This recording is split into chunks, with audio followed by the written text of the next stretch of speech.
ஒரு சில கஸ்டமர்ஸ்க்கு ஒரு சின்ன டவுட் இருக்குது, நம்ம ப்ளம் கேக் வந்துட்டு பட்டரில் பண்ணுறோமா இல்லை வந்துட்டு வெஜிடபிள் ஆயில் எதுவும் யூஸ் பண்ணி வேறு மெத்தடில் எதுவும் பண்ணுறீங்களா அப்படின்ட்டு. நம்ம பட்டர் மட்டும்தாங்க ப்ளம் கேக்கு யூஸ் பண்ணுறோம். ஆல்ரெடி சேனலில் கூட அந்த ரெசிபி இருக்குது. சேம் அதே ரெசிபி தான் நான் வந்து ப்ளம் கேக் செய்கிறதுக்கு யூஸ் பண்ணிகிட்ருக்கேன்.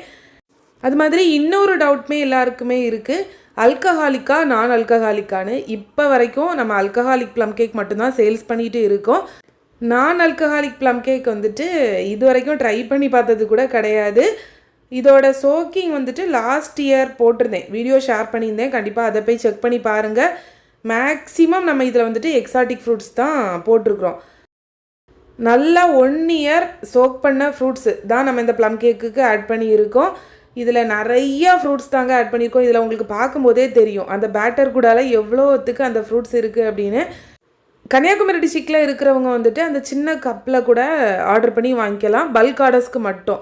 இல்லை அப்படின்னா மினிமம் ஆர்டர் 1/4 kgலேருந்தே நம்மக்கிட்ட அவைலபிளாக இருக்குங்க. நீங்கள் ஒரு வேளை ஆர்டர் பண்ணோன்னா கீழே இருக்கிற நம்பருக்கு வாட்ஸ்அப் பண்ணி ஆர்டர் ப்ளேஸ் பண்ணிக்கோங்க. ப்ளம் கேக் வந்துட்டு இன்னும் கொஞ்சம் தான் அவைலபிள் இருக்கும், ஏன்னா நம்ம சோக்கிங் போட்டிருந்த ஃப்ரூட்ஸ் வந்து காலியாக போகுது.